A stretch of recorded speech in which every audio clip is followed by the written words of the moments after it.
What would you do if your own daughter looked you in the eyes and told you that someone else deserved to be called dad?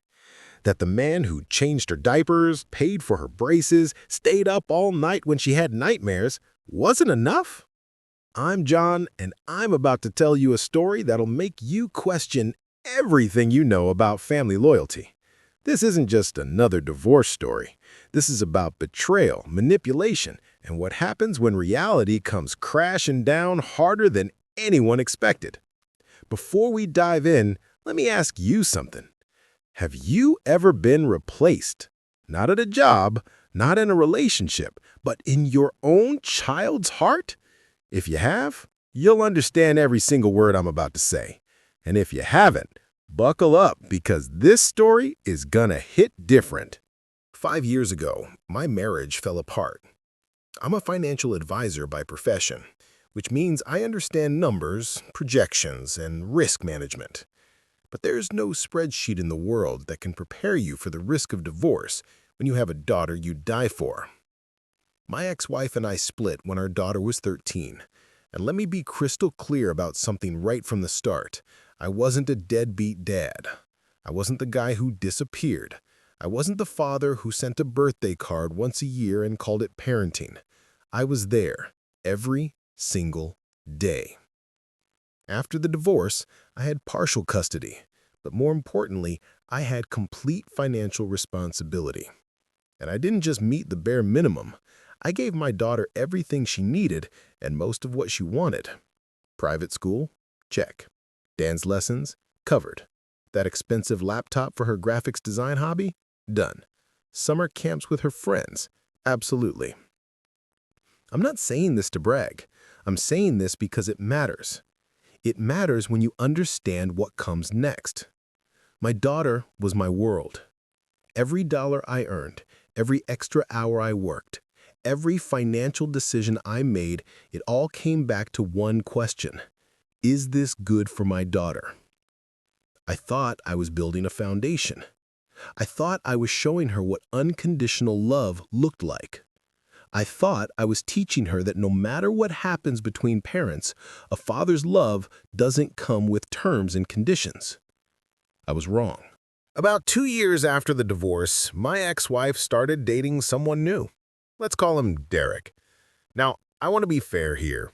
When I first heard she was seeing someone, I didn't panic. People move on. That's life. I wasn't bitter about it. If anything, I thought maybe it would bring some stability to her household. Derek seemed like a decent enough guy from what my daughter told me.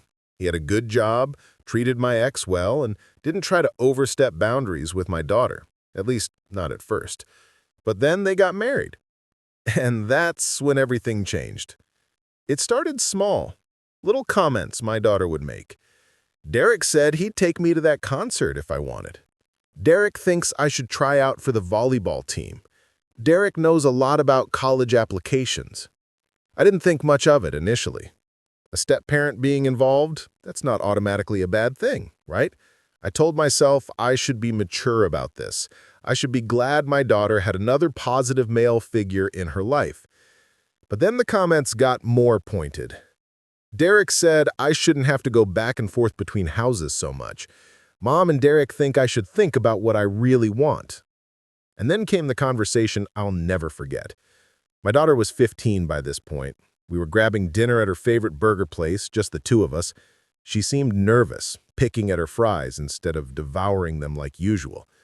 "Dad," she said, not making eye contact, "I've been thinking." My stomach dropped. I knew that tone. That's the tone that comes before bad news. "What's up, sweetheart?" I tried to keep my voice steady. "Mom and Derek have been talking to me about family, about what family really means." I put down my burger. "Okay, what about it?" She finally looked at me, and I saw something in her eyes I'd never seen before. Distance, like she was looking at me from far away. "They said that family isn't just about biology. It's about who's really there for you, who's really present in your life every day." "I'm there for you. I'm always there for you." "But you're not there every day, Dad. Derek is." Derek is the one helping me with homework every night. Derek is the one at the house when I need something. Derek is the one who—" She trailed off, but I knew what she wasn't saying. Derek is the one Mom is building a life with. Derek is the one who's there in the mundane, everyday moments. Derek is the one who feels like family now. That conversation was just the beginning. Over the next several months, the distance grew. Phone calls got shorter. Visits got more awkward. My daughter started making excuses about why she couldn't come to my place. I have a project with a friend. There's a study group I can't miss. I'm just really tired, Dad. I tried everything. I suggested activities she used to love. I offered to take her anywhere she wanted to go. I asked if something was wrong, if I'd done something to upset her. But she just kept pulling away. And my ex, she swore she wasn't influencing our daughter. She's just growing up, John. Teenagers need space. Stop being so paranoid. But I wasn't paranoid. I was watching my daughter being slowly, methodically turned against me. And the worst part? I couldn't prove it. There were no smoking guns, just 1,000 tiny cuts, little seeds of doubt planted until they grew into a forest between us. Then came the day that broke me. My daughter was 16, almost 17. She asked to meet me at a coffee shop. Not the house, not somewhere comfortable, a coffee shop. She sat down across from me, and I could tell she'd rehearsed what she was about to say. She had that look people get when they're about to deliver a speech they've practiced in the mirror. Dad, I need to be honest with you about something. Her voice was steady, but I could hear the slight tremor underneath. I don't think we should keep doing this. Doing what? I asked, even though I knew exactly what she meant. The visits, the back and forth, the pretending like everything is normal when it's not. She took a breath. Derek has been more of a father to me than you have in the past 2 years. He's there every day. He knows my life. He knows my friends. He actually understands what I'm going through. Every word was a knife, but I kept my face calm. I'm there as much as the custody agreement allows. I call you every day. I pay for everything you need. And it's not about money, Dad. She actually raised her voice, something she rarely did. It's about being a real parent. Derek doesn't get to see me on a schedule. Derek is just there. That's what a real father does. I felt something crack inside my chest. So, what are you saying? She looked down at her coffee cup. I'm saying I want Derek to adopt me. I want him to be my legal father, and I want you to stop pretending like you're my dad when you're just a guy I used to live with. The coffee shop sounds faded away. The whole world narrowed to just her face, her words, her rejection. Your mother put you up to this. No one put me up to anything, she snapped. This is my decision. I'm old enough to decide who I want in my life, and I'm deciding that I deserve better than a part-time dad who throws money at problems. I sat there in silence for what felt like an eternity. Then I spoke, and my voice sounded strange even to my own ears. Calm. Too calm. If that's what you really want, I won't fight you. But understand something. If you walk away from me, if you choose Derek as your father, then you're making a choice about more than just family titles. You're choosing who's responsible for your life. She looked confused. What does that mean? It means that I've been funding your entire lifestyle. Your school, your clothes, your phone, your car insurance, your college fund, everything. If Derek is your father, then Derek can be responsible for all of that. She eyes widened. You can't do that. You're my father. You have to... No, I interrupted. You just told me I'm not your father. Derek is. so Derek can take care of you. I won't fight the adoption, but I also won't keep paying for someone who doesn't want me as a parent." She stared at me like I'd slapped her. I think she expected me to beg, to tell her I'd do anything to keep her in my life, to prove my love by continuing to fund her life while she called another man dad. But I didn't. I stood up, put $20 on the table for her coffee, and walked out. That was 18 months ago. The next few weeks were brutal. My ex-wife blew up my phone. How dare I abandon my daughter? How dare I use money as a weapon? How dare I be so petty and vindictive? I didn't engage. I simply sent one text message to my ex. "You wanted Derek to be her father. Now he can be her father in every sense of the word, including financially." I consulted with my lawyer. Turns out, if my daughter wanted to pursue emancipation or have Derek adopt her, I could agree to terminate my parental rights, which would also terminate my financial obligations. The court might not love it, but with my daughter's expressed wishes, it was possible. I sent that information to my ex-wife. The calls stopped. For a while, there was just silence. No calls from my daughter, no texts, no birthday wishes, nothing. It was like she'd erased me from her existence, and I'd done the same to her.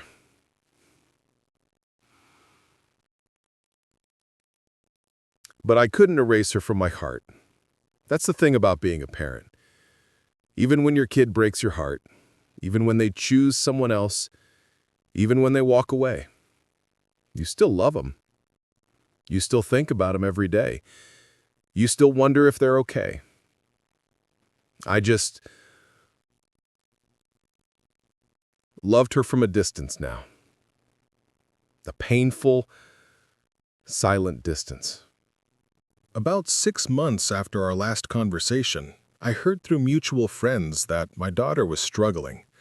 Her college application season was in full swing, and apparently Derek's good job wasn't as good as everyone thought. He certainly wasn't ready to drop $40,000 a year on out-of-state tuition. My ex-wife had never been great with money. That's one of the reasons our marriage fell apart, actually. She was an emotional spender, always living right at the edge of her means. Derek apparently was the same way. My daughter had applied to her dream schools, expensive private universities with prestigious programs. She'd gotten into a few of them, but when the financial aid packages came back and she saw what she'd have to pay out of pocket, reality hit. Hard. See, my daughter had grown up comfortable. She'd never had to think about money because I made sure she never had to worry. She had the newest iPhone every year. She wore designer clothes. She drove a decent car. She took international trips with her friends. She thought that lifestyle just happened. She didn't realize that it took careful financial planning, budgeting, and sacrifice to maintain. She didn't know that I drove a 10-year-old car so she could have a newer one. She didn't know that I skipped vacations for myself so she could go on school trips to Europe. And Derek had his own financial priorities, his own kids from a previous marriage, his own debts and obligations. My daughter wasn't his responsibility for the first 15 years of her life, so he didn't have that deep financial commitment that I had. When my daughter realized she'd have to take out massive student loans, or go to a state school, or commute from home, or actually face financial consequences of her decisions, the fantasy shattered. The first text came on a random Tuesday night. "Dad, can we talk?" I stared at that message for an hour before responding. About what? About everything. "Please, I miss you." I didn't respond. Not because I was trying to punish her, but because I genuinely didn't know what to say. Do you know how much it hurts to hear "I miss you" from someone who voluntarily walked out of your life? The texts kept coming. Long paragraphs about how she'd made a mistake, how she'd been confused and manipulated, how she realized now that I'd always been there for her and she'd thrown it away, how sorry she was, how she'd do anything to make it right. Then came the calls, the voicemails, her voice cracking with tears. "Dad, please pick up. I know I messed up. I know I hurt you, but I need you. I need my real dad back." Then my ex-wife started calling. The tone was very different from before. No more accusations, no more anger, just desperation. "John, please, she's your daughter. She made a mistake. She's 17 years old. You can't hold this against her forever." "I'm not holding anything against her," I said calmly. "I told her I'd forgive her." "Then help her with college. She got into—" "I know where she got in. I still get the emails from her school counselor." There was a pause. "Then you know how much it costs. You know we can't afford it. Derek can't afford it." "Then I guess she'll have to figure it out, like millions of other students do." "John, please, don't punish her for this. She's learned her lesson." "I'm not punishing her. I'm letting her experience the natural consequences of her choices. She chose Derek as her father. Derek gets to figure out how to pay for college. That's not punishment. That's reality." Eventually, I agreed to meet with my daughter. Not because I was ready to forgive and forget, not because the texts and calls wore me down, but because I needed her to understand something. We met at the same coffee shop. Symmetry, I guess. She looked older than I remembered. Tired.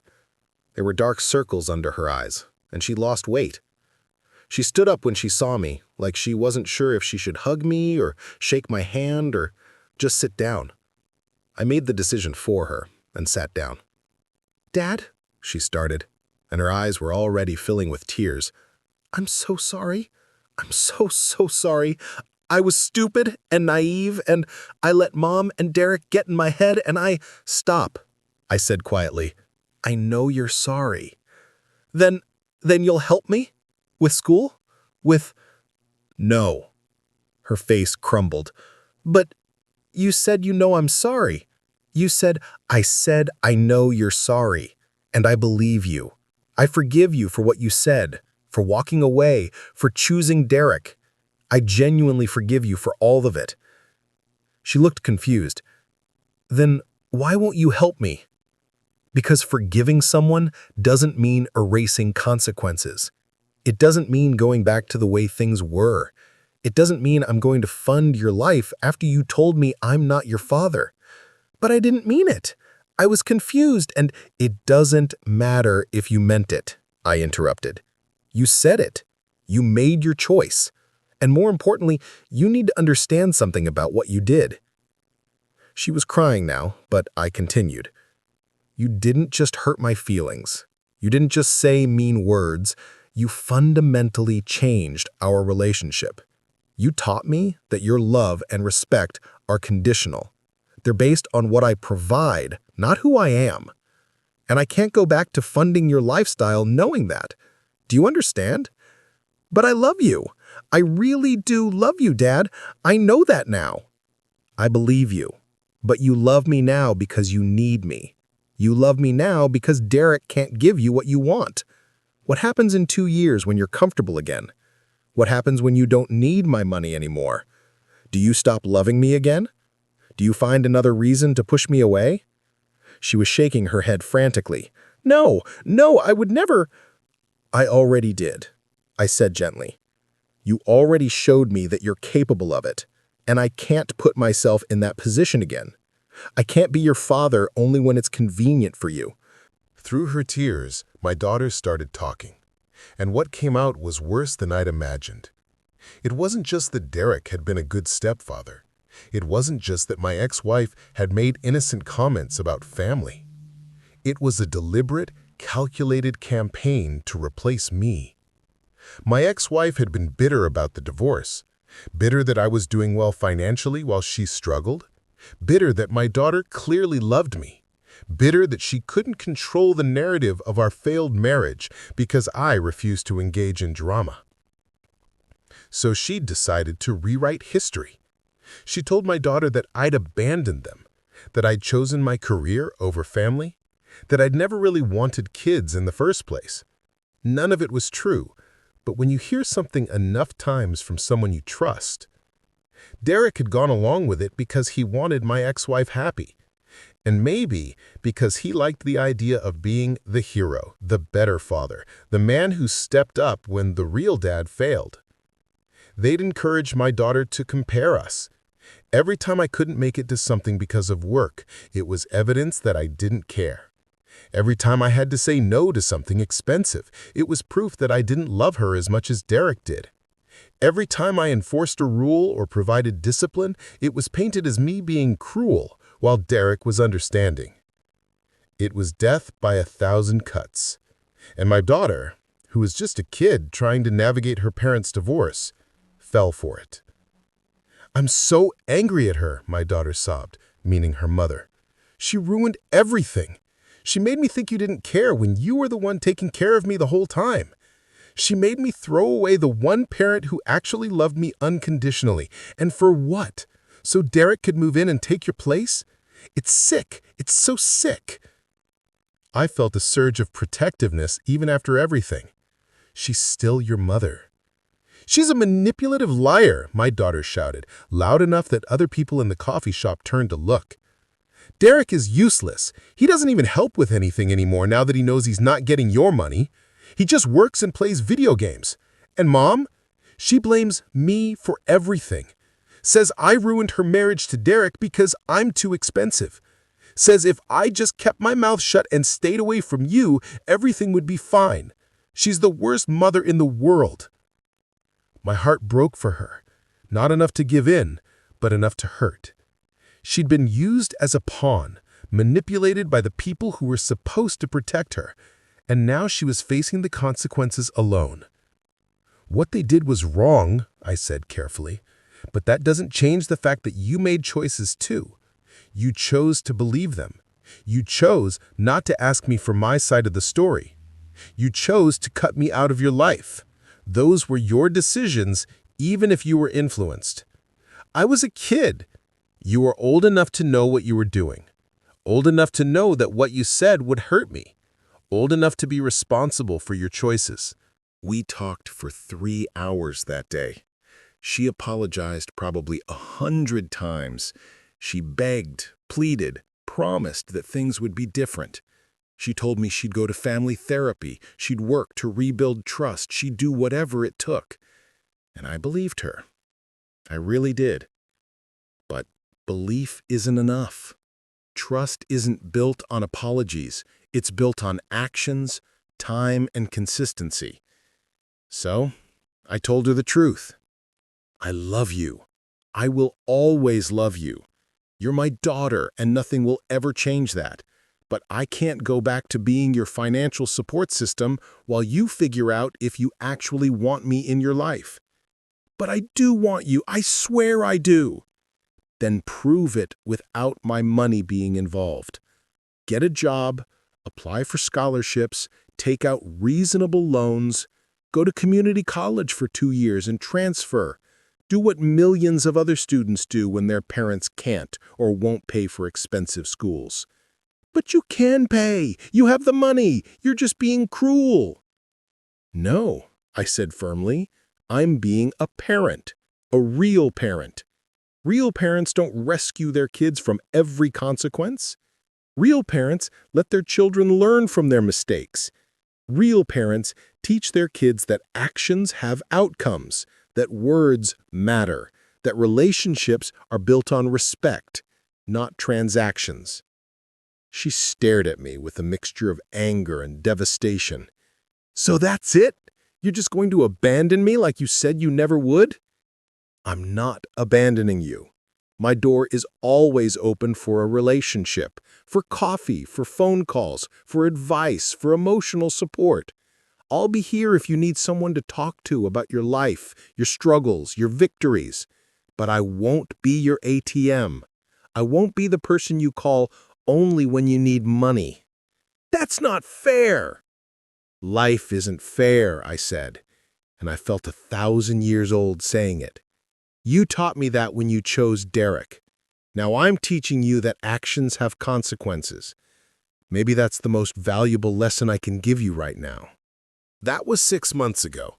My daughter did end up going to college, not the prestigious private school she dreamed of, but a good state university with a solid program in her field. She got some scholarships, took out some loans, and yes, Derek and my ex-wife cobbled together what they could to help. She works part-time on campus, she's learned to budget, she texts me occasionally, usually about things that have nothing to do with money. How her classes are going, a funny thing that happened at work, a question about something I'd taught her years ago that she suddenly remembered. I respond. I'm friendly. I tell her I'm proud of her for making it work, but I haven't sent a single dollar. And I won't. Not for college, not for spring break, not for emergency car repairs. She chose independence. She got it. Do I miss the relationship we had before? Every single day.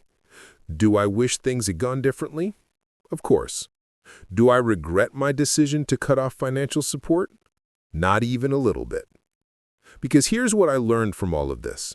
Unconditional love doesn't mean unconditional funding.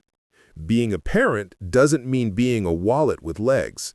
And sometimes the most loving thing you can do for your child is let them face reality. My ex-wife barely speaks to me now. Turns out, when there's no money to fight over, there's not much to say. Derek discovered that being a stepdad is much easier when someone else is paying the bills. They're still married, but from what I hear through the grapevine, things are tense. My daughter is learning what it means to be an adult. And maybe, years from now, when she has her own kids, she'll understand why I did what I did. Maybe she'll even thank me for teaching her that love and money aren't the same thing. But here's where the story takes an unexpected turn. About 8 months ago, right in the middle of all this chaos with my daughter, I met someone. Her name is Sarah, and she's incredible. We met at a charity event I was volunteering at. She's a pediatric nurse, divorced, no kids of her own. She's kind, funny, independent, and refreshingly drama-free. When I told her about my situation with my daughter, I expected judgment. Most people think I'm either a hero or a monster, no in between. But Sarah just listened, asked thoughtful questions, and then said something I'll never forget. It sounds like you're teaching her that love isn't transactional. That's hard, but it's important. We've been dating for 6 months now, and it's been the bright spot in an otherwise dark period of my life. She doesn't want anything from me except my time and attention. She pays for her own dinners half the time. She has her own life, her own career, her own goals. She's with me because she wants to be, not because of what I can provide. It's the healthiest relationship I've ever had, and it's teaching me something important. I deserve to be loved for who I am, not what I can do for someone else. My daughter taught me the painful lesson of what happens when you confuse the two. Sarah is teaching me the beautiful lesson of what it looks like when you get it right. We're taking things slow, but for the first time in 5 years, I can actually imagine a future where I'm happy, where I'm not defined by being the divorced dad who got replaced, where I'm just a man who's valued for himself. So, what's the moral of this story? I've thought about it a lot over the past year and a half, and I think it comes down to this. Family isn't just about biology or legal documents or who lives in what house, but it's also not about convenience or transactions or who can provide the most. Real family is about respect, loyalty, showing up not just when times are good, but when they're hard. It's about not taking people for granted. It's about understanding that relationships require effort, sacrifice, and appreciation from everyone involved. My daughter forgot that. Or maybe she never learned it in the first place because I made things too easy for her. Either way, she learned it the hard way. And that's on both of us. I don't know what the future holds for our relationship. Maybe we'll rebuild something meaningful. Maybe we'll always have this distance between us. Maybe 20 years from now, when she has her own kids, we'll finally be able to talk about all of this without the pain and anger. Or maybe not. Maybe some relationships break in ways that can't be fully repaired. And that's okay too. It's sad, it's painful, but it's okay. Because I did my best. I loved my daughter with everything I had. And when she rejected that love, I respected myself enough to step back instead of begging her to stay. If you're listening to this and you're a parent going through something similar, here's what I want you to know. You're not alone. Parental alienation is real. Being taken for granted is real. Having your love and sacrifice thrown back in your face is real, and it hurts like nothing else in this world. But you have to decide who you're going to be in that situation. Are you going to keep giving, keep trying, keep funding, keep begging, hoping that eventually your kid will appreciate you?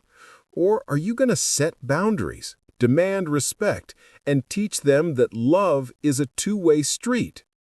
There's no right answer. Every situation is different. Every family is unique. But for me, setting boundaries was the right choice. It protected my own mental health and self-respect, and it taught my daughter a lesson she clearly needed to learn. If you're a young person listening to this and you've been influenced to push away a parent who loves you, I want you to really think about what you're doing. Think about who's funding your life. Think about who's been there from day one. Think about whether the grass is really greener or if you're just being manipulated by people with their own agendas. Your parents aren't perfect. No parent is.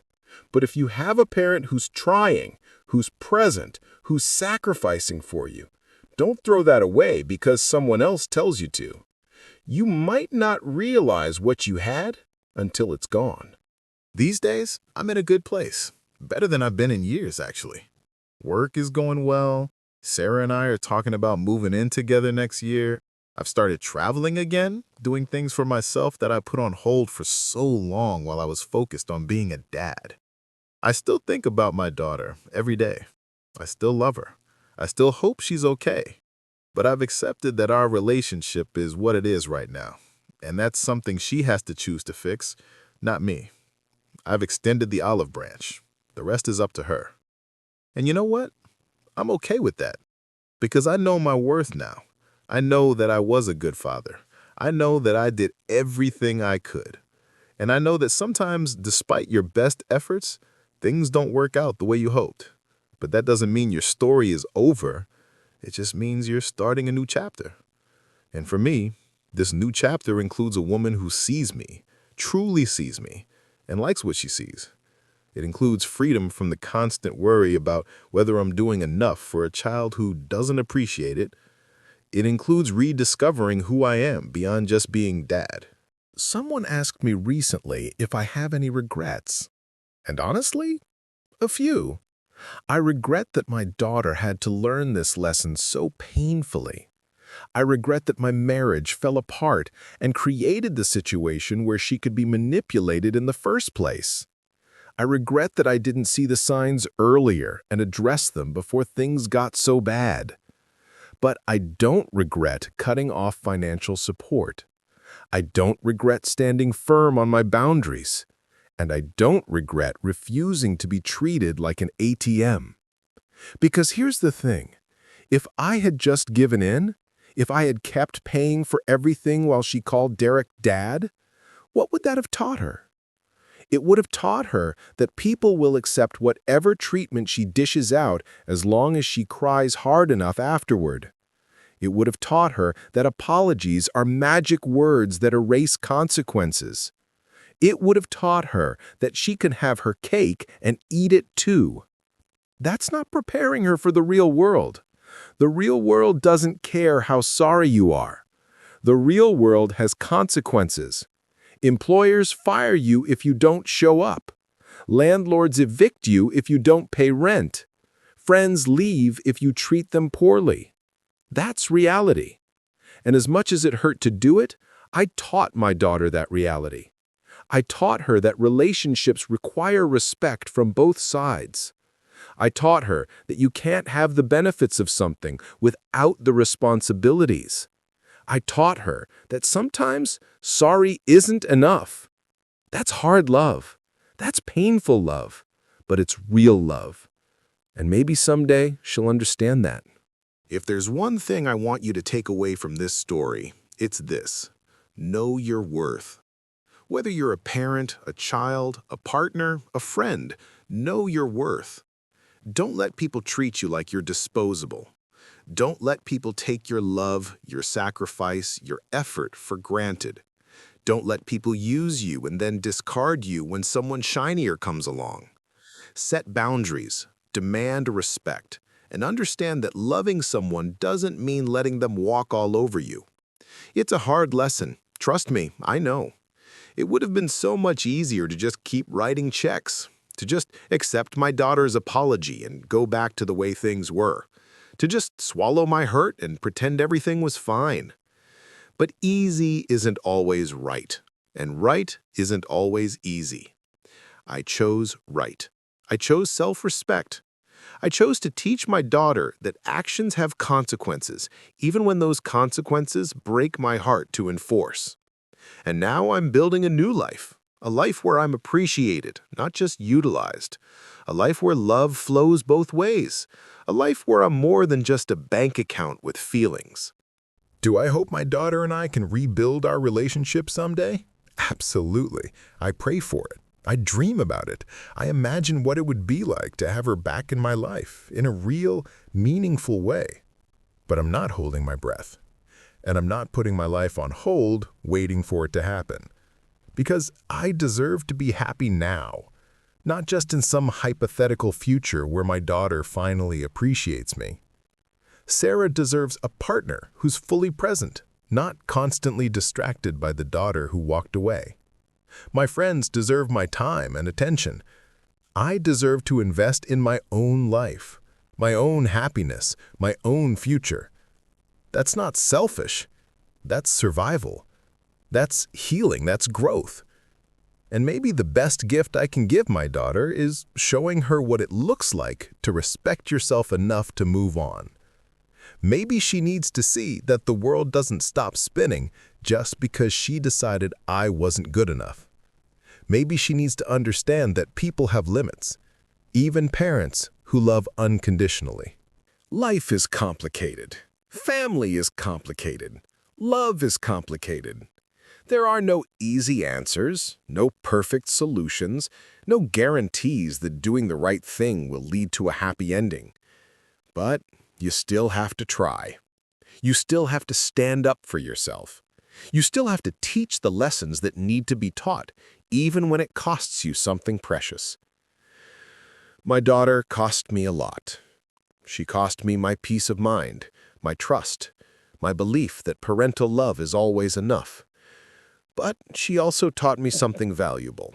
I am more than just a father. I am a person with feelings and needs and worth that exists independent of my role as a parent. And that's a lesson I needed to learn too. Maybe we both needed to go through this to become who we're supposed to be. Maybe this painful, messy situation is actually molding us into better versions of ourselves. Or maybe I'm just trying to find meaning in meaningless pain. I don't know. I'm not wise enough to say for certain. What I do know is this. I survived. I made it through the worst betrayal a parent can experience. I came out the other side battered, bruised, but still standing. Still capable of love. Still capable of trust. Still capable of building a future. My daughter is surviving too. She's learning. She's growing. She's facing her mistakes and dealing with the fallout. And whether she realizes it or not, I'm still rooting for her. I'm still hoping she succeeds. I'm still proud of her when she accomplishes something on her own. That's what unconditional love really means. It doesn't mean unconditional support. It doesn't mean no consequences. It means that even when someone hurts you, even when they walk away, even when they choose someone else, you still wish them well. You still hope they find their way. You still care about their well-being. I love my daughter unconditionally. I just don't fund her unconditionally anymore. And there's a big difference between those two things.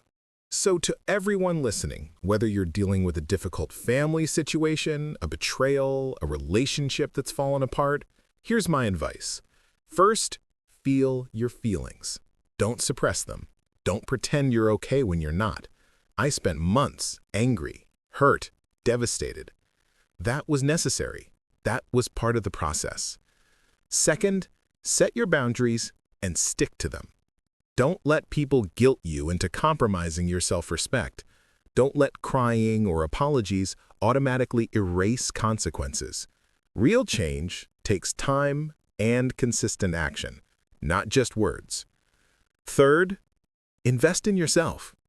Take the energy you were putting into a broken relationship and redirect it toward your own healing and growth.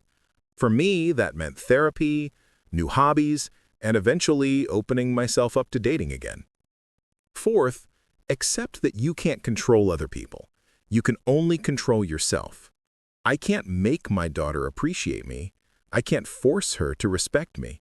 I can only decide how I respond to her choices. And finally, leave the door open. But don't stand in the doorway waiting. Live your life. Be happy. Build new relationships. And if that person decides to walk back through the door someday, you can decide then if you want to let them in. You know what's weird? Despite everything, despite all the pain and betrayal and heartbreak, I'm actually grateful for this experience. Not glad it happened, but grateful for what it taught me. It taught me that I'm stronger than I thought, that I can survive losing the most important relationship in my life and still function, still thrive, still find joy. It taught me what real love looks like versus transactional love.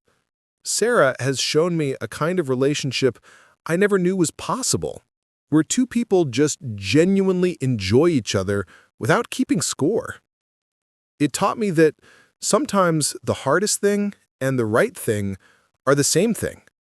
Walking away from my daughter, refusing to rescue her, enforcing boundaries, it was the hardest thing I've ever done, but it was right. And it taught me that life goes on. Even when you think your world is ending, even when you can't imagine being happy again, even when everything falls apart, life goes on. The sun still rises. You still laugh at jokes. You still find moments of beauty and connection. The human heart is more resilient than we give it credit for. Mine broke into 1,000 pieces, but it's healing. Slowly, imperfectly, but healing nonetheless.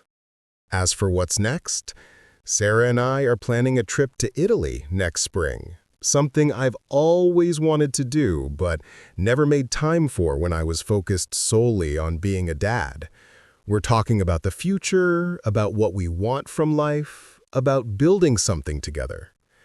My daughter is finishing up her freshman year. She's on the dean's list, working hard, making her own way. We text every couple of weeks. It's cordial, sometimes even warm, but there's still distance. Still healing that needs to happen on both sides. My ex-wife, I have no idea what she's up to, and I'm okay with that. We're coexisting in parallel universes that occasionally intersect through our daughter, but that's it. No drama, no fighting, no contact unless absolutely necessary. It's peaceful. And me? I'm rediscovering who John is when he's not just dad or ex-husband or the guy who got replaced. I'm a financial advisor who loves his job. I'm a man in a healthy relationship with an amazing woman. I'm a volunteer at that charity where I met Sarah. I'm a guy who's learning to cook Italian food and failing spectacularly, but having fun anyway. I'm more than my past pain. More than my broken relationship with my daughter. More than the guy whose story you just listened to. I'm a work in progress, just like everyone else. And that's okay. If you stuck with me through this entire story, thank you. I know it was long. I know it was heavy. I know it probably brought up feelings for some of you. Whether you're a parent who's been betrayed, a child who's made similar mistakes, or just someone who understands complicated family dynamics. Remember, your worth isn't determined by how other people treat you. Your value isn't based on whether people appreciate your sacrifices. Your love isn't wasted just because it wasn't returned the way you hoped. You are enough, just as you are, with all your mistakes and imperfections and broken relationships and difficult past. You are enough, and you deserve to be loved, respected, and valued. Don't settle for less, not from your kids, not from your parents, not from your partners, not from anyone. Set your boundaries, enforce your standards, respect yourself, and trust that the right people will meet you there. As for my daughter, if you're somehow listening to this, sweetheart, I love you. I always will. The door is open when you're ready to walk through it without expectations or demands. When you're ready to have a relationship based on mutual respect and genuine care, not financial transactions. When you're ready to be my daughter again, not because you need something, but because you genuinely want me in your life. Until then, I hope you're well. I hope you're learning. I hope you're growing into the woman you're meant to be. And I hope someday we can sit down together without all this pain between us. To everyone else listening, this was my story. My pain, my choices, my journey. Yours will be different. Your circumstances are unique. Your relationships are your own. But maybe, just maybe, something in my experience resonates with you. Maybe it helps you feel less alone. Maybe it gives you permission to set those boundaries you've been afraid to set. Maybe it shows you that life continues even after the worst happens. Whatever you're going through, whatever family drama or heartbreak or betrayal you're facing, you'll get through it. Not because you're particularly strong or brave or special, but because that's what humans do. We survive, we adapt, we heal, we find new reasons to smile. And sometimes, in the midst of our darkest chapters, we find unexpected bright spots, like a kind woman at a charity event who sees us for who we really are, like friends who stick around when things get messy, like the quiet satisfaction of knowing you did the right thing even when it cost you everything. Life is long. Stories aren't over until they're over. And mine is still being written. My name is John. I'm a financial advisor, a man in a new relationship, a father learning to let go, and a person figuring out how to be happy despite the pain of the past. And if I can do it, so can you. Thanks for listening. If this story impacted you, let me know in the comments. Have you experienced something similar? How did you handle it? What would you have done differently? I'd love to hear your thoughts. And remember, whether you're a parent, a child, or just someone navigating complicated relationships, you deserve respect. You deserve appreciation. And you deserve to be loved for who you are, not just what you provide.